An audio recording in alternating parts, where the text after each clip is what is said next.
मुझे लगता है कि देखिए कल जब फाइनल रिजल्ट आएगा मेरे ख्याल से करीबन 12:30-1 बजे तक ये क्लियरली कंफर्म हो जाएगा कि एनडीए को कितने सीटें मिल रही है। और मेरा अनुमान है कि 370-380 सीट जो अभी एग्जिट पोल में आई है, इससे थोड़ा सा ज्यादा अगर आता है या यही लेवल पे भी आता है तो मार्केट बहुत खुश होगी, क्योंकि ये जो परफॉर्मेंस है वो बहुत ही स्ट्रांग है। और ऑब्वियसली मार्केट कल एक अच्छा और मूव देने की अपेक्षा करेगा।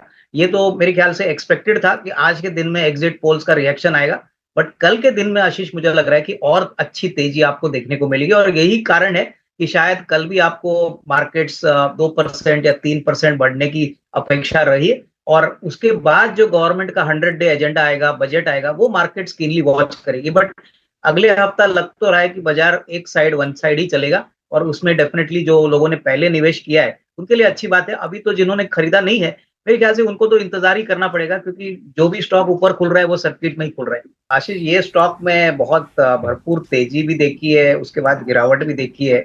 देखिए मेरे ख्याल से अगर इनका नजरिया 1.5-2 साल का है तो ही यहाँ पे ये पैसा बना सकती है, क्योंकि अभी जो फिलहाल ट्रेंड है वो मेरे ख्याल से FY24 में तो ऑलरेडी खत्म हो चुका है। FY25 में अगर पहला फर्स्ट हाफ में कोई रिकवरी आती है तो ही स्टॉक में री-रेटिंग आएगी। मेरे ख्याल से एक आध क्वार्टर परफॉर्मेंस देखना जरूरी है, क्योंकि ये बहुत स्पेशलाइज्ड बिजनेस में काम करते हैं। कार्बन क्रेडिट जो सर्विसेज होती है वहां पे ये काम करते हैं, और बहुत समय के बाद मेरे ख्याल से स्टेबिलिटी आई है ये बिजनेस में। बट मैं इनको यही कहूंगा कि लंबा समय रखिए, 12 से 18 महीने, उसके बाद ही यहाँ पे कुछ इंप्रूवमेंट इनको देखने को मिलेगी, क्योंकि इनका लॉस काफी बड़ा है। मैं इनको ये होल्ड करने की राय दूंगा, लेकिन हाँ, एवरी क्वार्टर एटलीस्ट जून और सितंबर क्वार्टर प्लीज मॉनिटर करिए, और उसके बाद नतीजे अच्छे होंगे तो फिर आप एवरेज भी कर सकते हो, लेकिन फिलहाल होल्ड करिए। तो देखिए पहली बात तो मैं इनको कॉन्ग्रेचुलेट करूंगा कि इन्होंने बहुत ही अच्छे लेवल पे एंट्री की है। और कॉपर एक ऐसा मेटल है जो मेरे ख्याल से इलेक्ट्रिक व्हीकल्स, उसके बाद इलेक्ट्रिकल इक्विपमेंट में बहुत अच्छा काफी मात्रा में यूज होता है, और इसके प्राइसेस अभी ऑफ लेट काफी बढ़े हैं।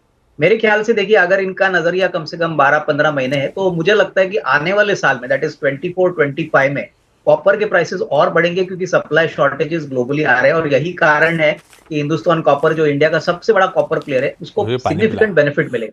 तो मेरे ख्याल से 400 सवा 400 का एक फेयर वैल्यू बन सकता है। तो यहाँ पे 12 से 15 महीने का व्यू लेके यहाँ पे होल्ड करने की। बिल्कुल आशीष, इसमें कोई डाउट नहीं कि देखिए बलरामपुर चीनी कंट्री का काफी बड़ा सिग्निफिकेंट इंटीग्रेटेड शुगर प्लेयर है। और आपने सही कहा कि एथेनॉल को लेके इन्होंने काफी कैपेसिटी एक्सपेंशन की है। मेरे ख्याल से देखिए पहला 100 डेज का जो एजेंडा है उसमें डेफिनेटली एथेनॉल को लेके मेरे ख्याल से डेफिनेटली अच्छे अनाउंसमेंट्स आने की अपेक्षा रहेगी। और ये एक ऐसा रिसोर्स है जो गवर्नमेंट चाहती है कि क्रूड के ऊपर कम डिपेंडेंस हो, एथेनॉल का ज्यादा यूज हो। तो यहाँ पे मैं इनको यही कहूंगा कि थोड़ा इंतजार करिए, 6 से 12 महीने का टाइम फ्रेम लगिए, क्योंकि शुगर का जो साइकिल होता है वो सितंबर टू सितंबर होता है। इस बार शुगर के प्राइसेस में थोड़ी कटौती जरूर देखने को मिली है, बट अगर साल भर का नजरिया आप लेते हो तो मुझे लगता है कि यहाँ पे अच्छा मुनाफा बनेगा। तो यहाँ पे इन्वेस्टमेंट बने रहिए। अभी फिलहाल मेरे ख्याल से स्टॉक कंसोलिडेट होगा, लेकिन 6 to 12 मंथ में अच्छी खासी कमाई होने की पॉसिबिलिटी रहेगी। मैं एक ब्रॉडर मिड कैप के बारे में बात करूंगा। जो कंपनी हमको पसंद है वो कंपनी का नाम है EFC इंडिया लिमिटेड। अभी ये कंपनी करती क्या है? ये कंपनी है कोवर्क स्पेसेस में। अभी शायद सभी को पता होगा कि पिछले 10-12 दिन में AWIFS वर्क स्पेसेस लिस्ट हो गई थी।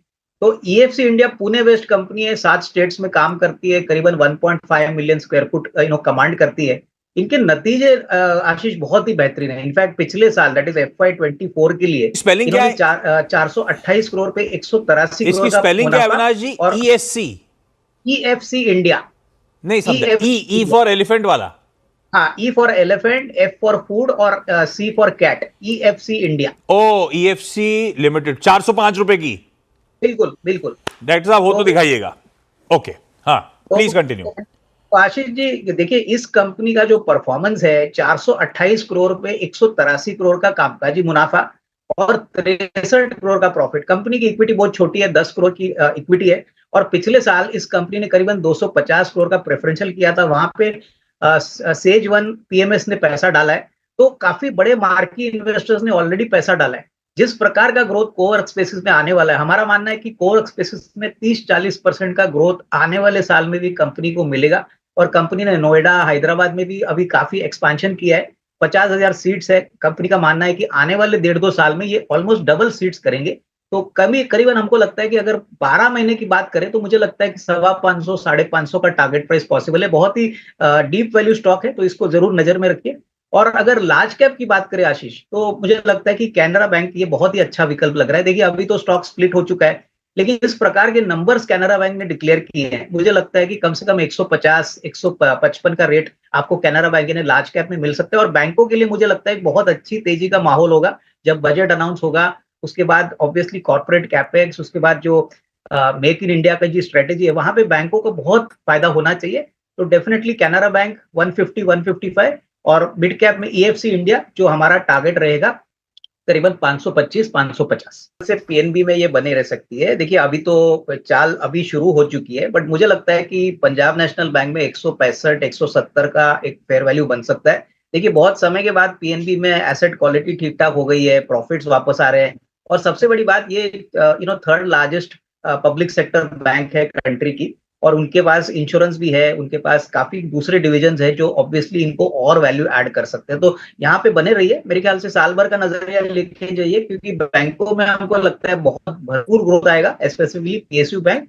तो पीएनबी में होल्ड करने की राय से सेंचुरी टेक्सटाइल का जो चौथे तिमाही का नंबर आ गया था वो थोड़ा सा डिसअपॉइंटिंग था, और उसीलिए स्टॉक इतना चला नहीं है। मेरे ख्याल से देखिए इन्होंने काफी बड़ा शेयर लिया है। मैं इनको रियल एस्टेट में दूसरा एक शेयर सजेस्ट करना चाहूंगा। कंपनी का नाम है अनंतराज, जो मुझे लगता है कि साल भर में आपको 450 पौने 500 रुपया का टारगेट प्राइस दे सकता है। ये भी रियल एस्टेट बिजनेस में है, और अगर ये कॉस्ट टू कॉस्ट निकल के वहां पे अगर निवेश करती है, तो मेरे ख्याल से अनंतराज में बहुत अच्छा रिस्क रिवॉर्ड आपको अगले 6-12 महीने में मिलने की पॉसिबिलिटी रहेगी। क्योंकि अभी तो इनको काफी नुकसान भी नहीं होगा, ये शिफ्ट करके अनंतराज में वही पैसों से थोड़ी क्वांटिटी यहाँ पे एक्यूमुलेट कर सकती है।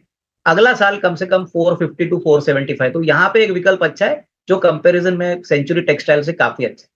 यहाँ पे भी मैं समझता हूँ, देखिए नॉन बैंकिंग फाइनेंस कंपनीज के लिए आने वाला साल काफी अच्छा रहेगा। हालांकि देखिए थोड़ा सा वोलेटाइल बिजनेस है, बट मुझे लगता है कि जैसे बैंकों को फायदा होना चाहिए, मास फाइनेंशियल जो काफी अच्छी तरह से एनबीएफसी स्पेस में फंडिंग करती है, यहाँ पे भी अच्छे नंबर्स आने की उम्मीद है। लेकिन हाँ, यहाँ पे थोड़ा सा लंबा इंतजार करना पड़े, 12 से 15 महीने मैं समझता हूँ कि यहाँ पे होल्ड करे। इनकी बाइंग प्राइस थोड़ी सी ऊपरी लेवल पे जरूर है, बट अगर ये 12 टू 15 मंथ्स का टाइम फ्रेम रखते हैं, तो नॉट ओनली अब उनका कॉस्ट निकलेगा, बट अच्छा खासा रिस्क रिवॉर्ड भी मिलने का पोटेंशियल है। तो यहाँ पे होल्ड करें।